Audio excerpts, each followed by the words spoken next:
Hey, welcome to the Profit Engine Show. I am your host, Matt Coffey. We talk about all things related to building profit engines for your business through digital marketing. I've successfully built a 7-figure agency.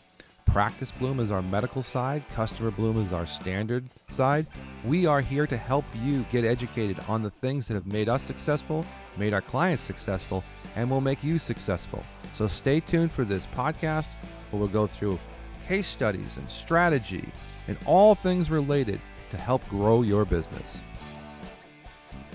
All right, so we have an interesting episode today. I've been wanting to get to this. It's been a while for us to start to do some real on the feet, on the street, real actual results. We're going to show you some things that are going to be related to SEO today. We have had a lot of inquiries to our company about over time about doing SEO projects, and it's understanding about the methodology and understanding what it is today. We could probably do about 20 episodes on SEO alone, but I've got Ivan on. Ivan, say hello. Hi. Hello. Hey. So Ivan runs the SEO department and our dev department for our company, and he's the brains behind a lot of the theory of how to build this out. So we're going to try and break this into some different parts. We'll probably do at least 3 episodes on SEO over the next upcoming months. I wanted to break it into the first episode today to give you some ideas on the power of SEO and how it's driving our business and how it can drive your business too if you want to go down this path. It is a monster of an opportunity. I think today it's been practiced for so long. Search engine optimization has been practiced for so long, but it's coming back to the basics that we're going to talk about today.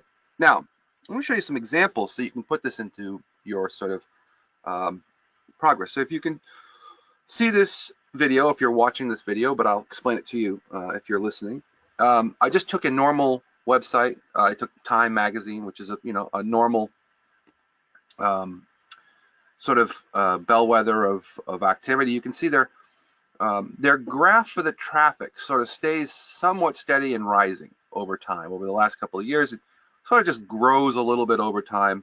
And although the scale is a lot different than most customers, I just needed a reference point to show you how the slow, sort of steady growth of most large companies happen. And that's what we see for a lot of different clients that we work with. They have sort of a slow, steady growth, really nothing too specific. Now, we're going to start with looking at Practice Bloom. This is obviously our agency for medical. And we can see that we really only started this company back in 2017. We didn't do any SEO until 2019. This is the first year we've done it. And you can see the second we started to do SEO, it took off from just a couple of hits per month. Basically, we really kind of slow rolled it as we got the services together. And we said, okay, 2019, we're going to really run it.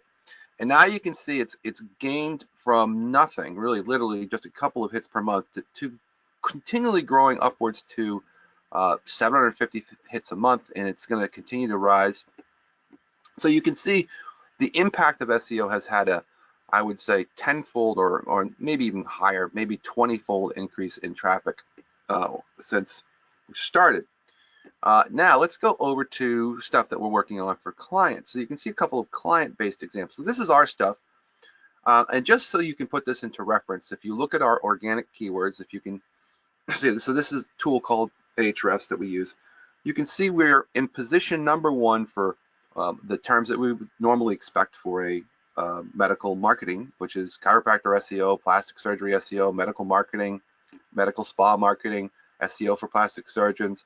Like we're basically in the top spots for a lot of these terms, and a lot of the traffic coming in is coming in from, as you can see, all this traffic right here, these numbers underneath here. I'm going to try and zoom in as best as I can on the video, but all the traffic is coming in on the main terms, not coming in on our brand. You see our brand is only picking up 38 out of the 700 hits a month for traffic.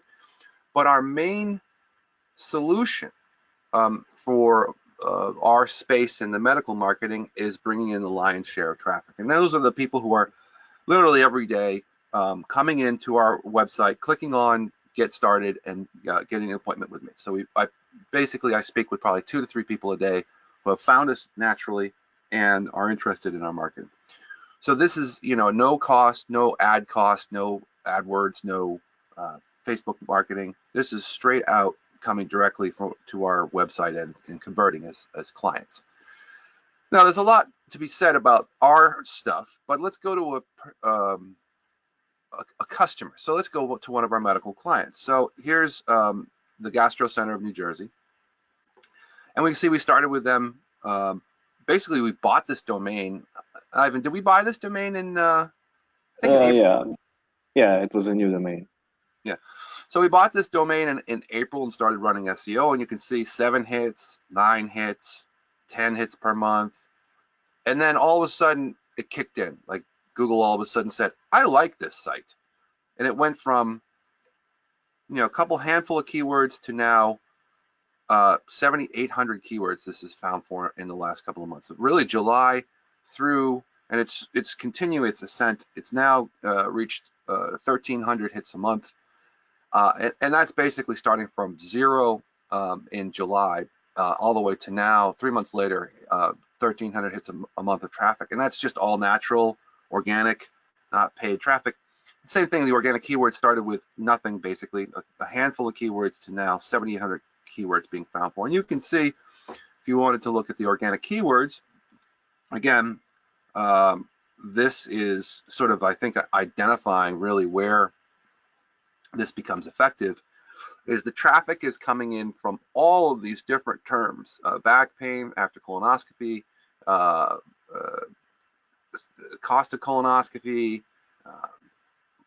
anesthesia, all these #1 placements.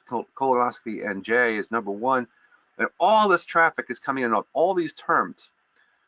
So the last one we're going to show, and then I'm going to let Ivan sort of talk about this, is we're going to show, this is a company in New Zealand. This is a loan company, so they do payday loans. And we can see, again, same story. We took over their stuff in later in the summer, and we can see immediately their keywords went from 600 or so, now it's up to 1,000, and their traffic amazingly went from about 1,400 to now 3,700. It really doubled, more than doubled their traffic in just a few months. And this is probably, if you look at the value of what these things are, it's beyond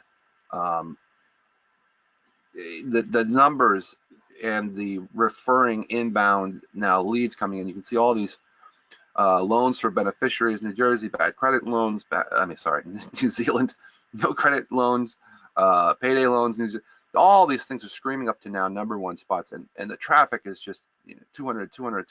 So every day this is getting hammered with new people coming in and getting loans.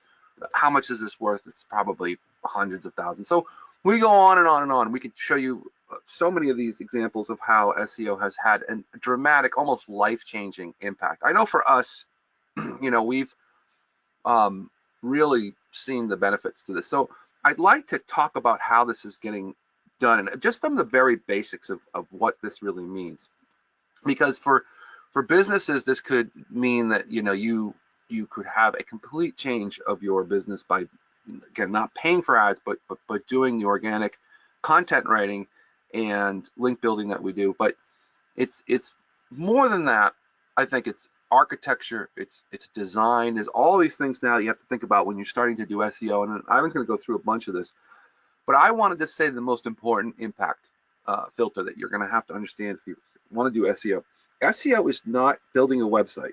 And I think a lot of people who are coming aboard, especially for people who are not aware of technology and not even understanding the general lay of the land of how Google kind of thinks. But Google's a gigantic computer. It does its algorithmic rankings based off of what it thinks is important.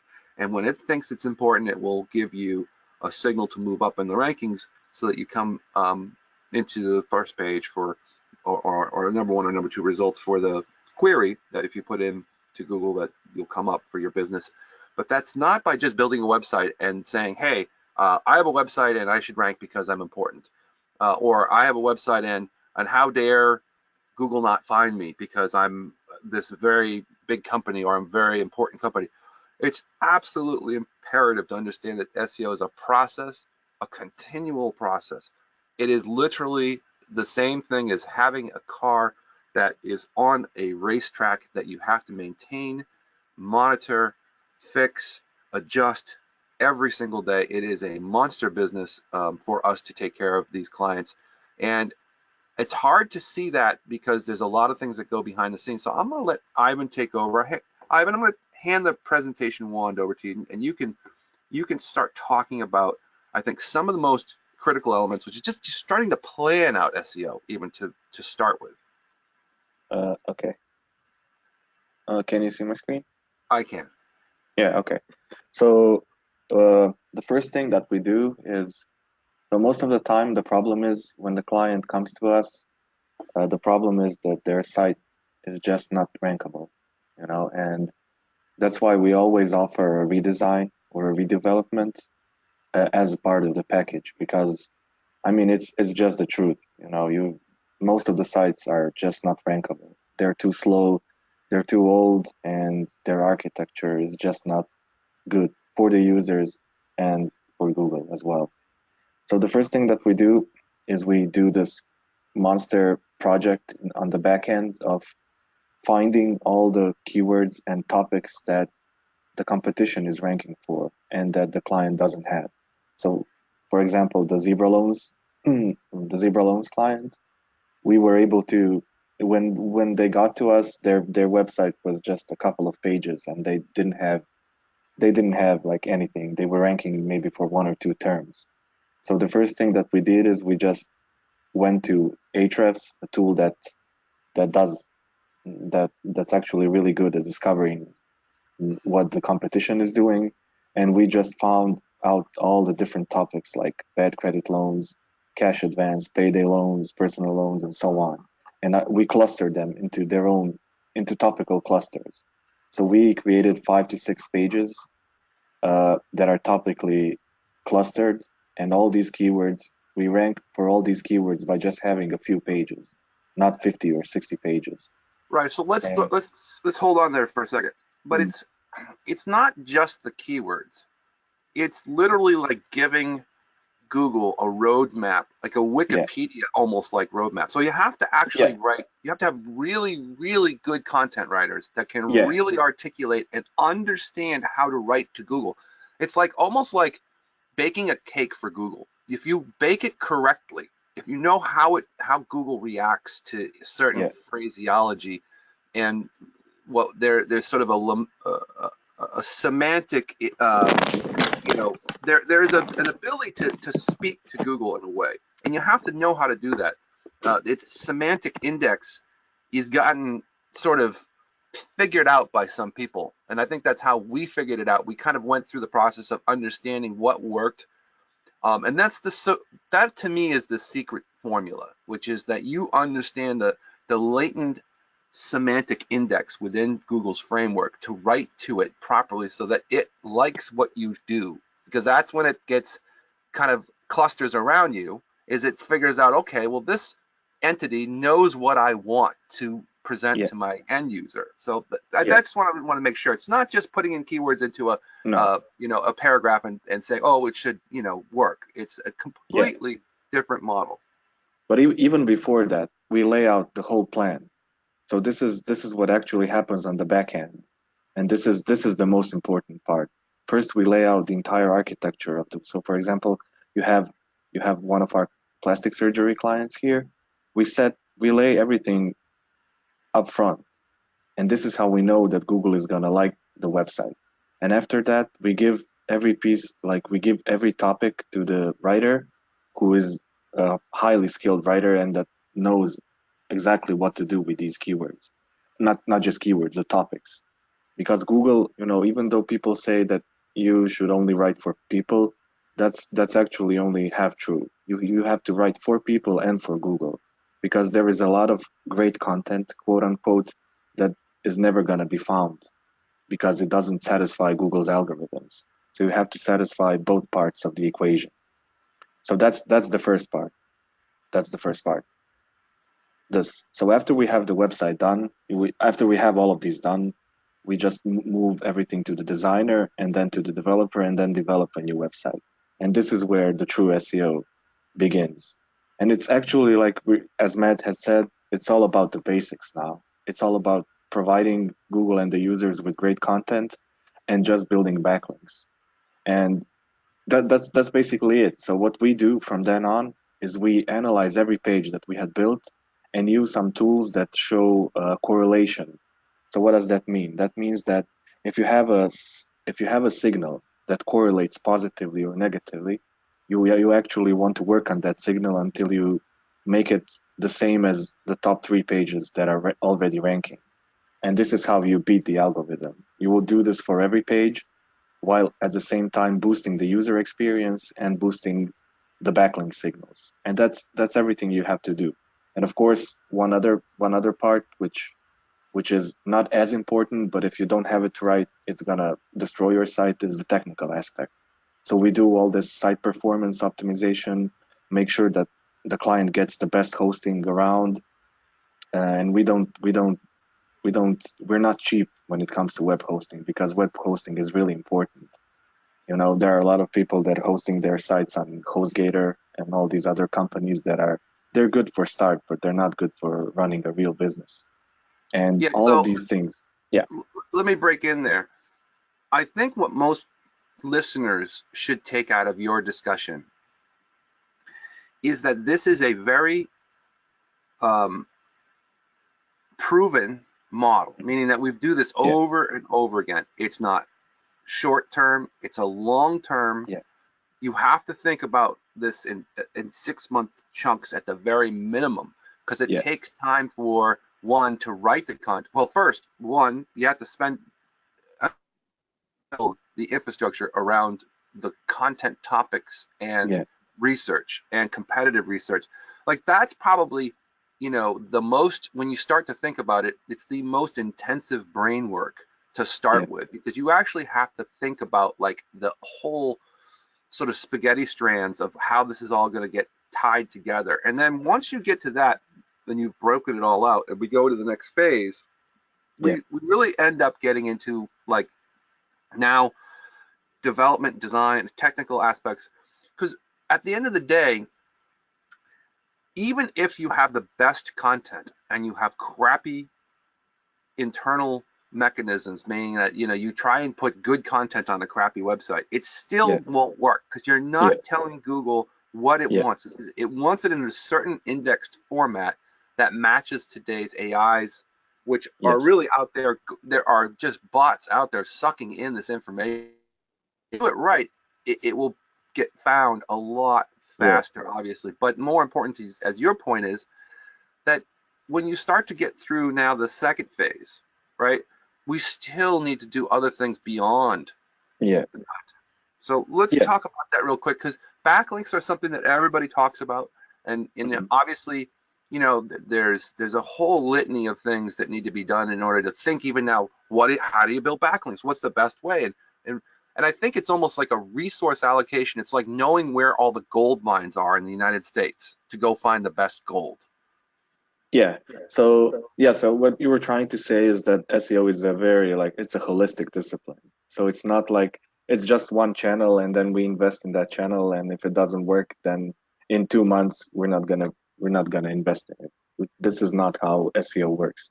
So SEO is a long-term process, and it impacts every part of your business, because we also do conversion optimization, we also do performance optimization, and so on. But as far as backlinks go, well, there are actually, you probably heard about the term black hat and white hat.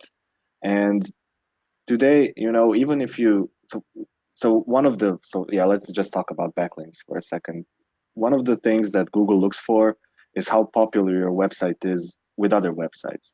So think of it as a popularity contest. If you are in high school and you think you are the most popular guy in the school, that's only your opinion. But if 50 other people think that, then that could be true. So this is why Google is so popular and such a strong search engine because they were the first ones to implement this type of an algorithm.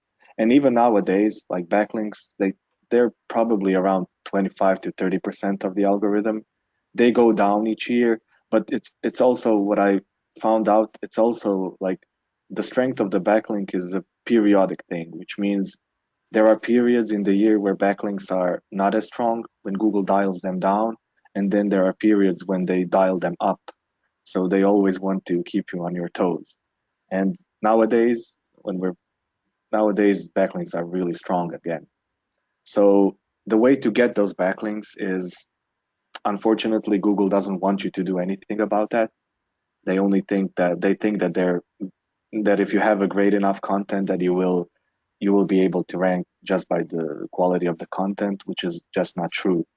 So what you have to do is you have to promote your content, and there are different ways to do that. So the first way to do it is you publish your content and then you start contacting other people in your industry, which is very, very tedious, and that's why you give us the work, you know.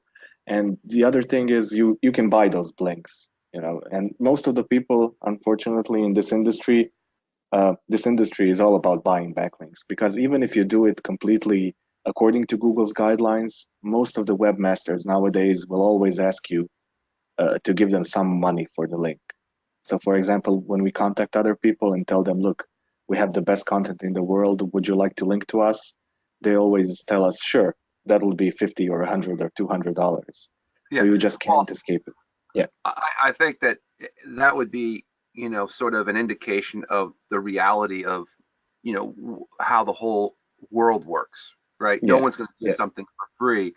Yeah. And I think as you move up the chain and you want to be connected to Entrepreneur Magazine, Time Magazine, like all these, Yeah. the prices go beyond your possible comprehension. They're tens of Yeah. thousands of dollars, hundreds of thousands of dollars if you really want to, there are numbers that are so astronomically high, but people do pay because it's very mathematical. At the end of the day, Yeah. that's the one thing about SEO, is that if something doesn't work, you can go figure out why it's not working. So and I do want to sort of shortcut this because we've sort of got to our 20-minute mark, and I really want to get into the next dialogue around this, which is to talk about how correlations work and how we look at other competing websites, and maybe just spend 1 minute on that. And that's what we'll do on the next episode, is to go through, how beyond the normal frameworks of content, backlinks, and standard sort of rebuilding of websites to get a good, signal to Google, there's all the competitive, resource allocation that you can start to look through to go and say, how is this person? Why is that person number one in my market, right? So why don't you just show that real quickly, and then we'll end it there, and we'll do that as the secondary episode. Yeah. Okay. So just as a teaser, you have nowadays you have all these tools on the market that show you this, but it's not about the tool. It's about how you analyze and interpret the data that it gives you. So for example, let's take a look at one of the keywords. Let's say medical website design. So let me show you one thing. Let's say, okay, this is fine. So what this tool shows you, so on the left side you have a tab where you have all these all these options, and when you click on one of the options, it will tell you what it is. So this is like the missing common words and phrases. So these are the phrases that Google expects you to have inside of your content. And this, if you can see this is something called positive correlation, which means the more of something you have, the worse you will rank, because on the x-axis you have the results. So this is page number 1, this is page number 2, and this is page number 3. So all of the pages on page number 1, they have the least amount of words that are missing, because this factor is missing common words and phrases. So these guys here from 1 to 10, they have the least amount of words that are missing, the common words and phrases that Google expects you to have. So in order to improve your search engine ranking, I mean, correlation is not causation, but it's the closest that we can get to in SEO. We just need to take our website and then just tweak the page content to have the least to have all these phrases and keywords that Google expects you to have and put them in a strategic way. So if we are able to do this, we will satisfy Google's algorithm, and it will be one more reason to put us on page number 1. Not the only reason, because you have hundreds of these factors, but that's one. Right. So this is one factor out of probably 300 or so that we've identified. But really, when you start to now look at doing just beyond the content, beyond the technical aspects, beyond the development, beyond the whole infrastructure of building proper SEO, now you have to think about causation, which is potentially a way for things to be ranked, or correlation in this particular case that we can actually definitively see. But this is now with questions and keywords and popular words and popular phrases and common words and common phrases and prominent words and common backlinks that you should have. And you know, it's people have gotten hung up on the traditional SEO things that they think matter, which might be, let's just call it like meta words or meta keywords or meta descriptions, which are just one out of 500 or 300 things at minimum. But the real business it has nothing to do with any of the things that you probably read at a surface layer. They're really done at the very, very particular industry layer at the actual search query on each individual keyword phrase. That's where you start to see actual, in this particular case, potential causation about why that might be first or why that might be second, right? Yeah, that's true. Cool. All right, well, let's wrap it here. I think the next one we'll do is a real life study of actually seeing, maybe we could use this as our next topic, which is that we just built a medical website design page. So let's see what we can do, and maybe we'll actually work on that one next, Ivan. But for all you listeners and the people who are viewing this, you know, this is something, entire business, your life, if you get it right and you're willing to be patient and work through these things. We've probably seen some of our clients go from, you know, the bottom to the top so many times that we understand what needs to be done. But again, it's a process of helping clients understand this and educating them. So that's why we're doing this series, because we think that there's so much value in getting the consumers and this particular topic aware that there's a monster that you can go after. If you should want to go after it, instead of just paying Google directly, instead of just paying Facebook directly and Instagram, there are ways to get around this. It's not inexpensive, but at the end of the day, it's building your foundation as a business. It's almost as if we're laying bricks, and that's how we today get all of our inbound leads from mainly our SEO, because it's been something that's been in our history as we've come from customer bloom to go to practice bloom. We've always sort of built a good solid foundation so that people can always find us for the terms that we're being found for our marketing and what we're doing. All right, Ivan, thank you so much, and look forward to our next episode. Yeah, thank you.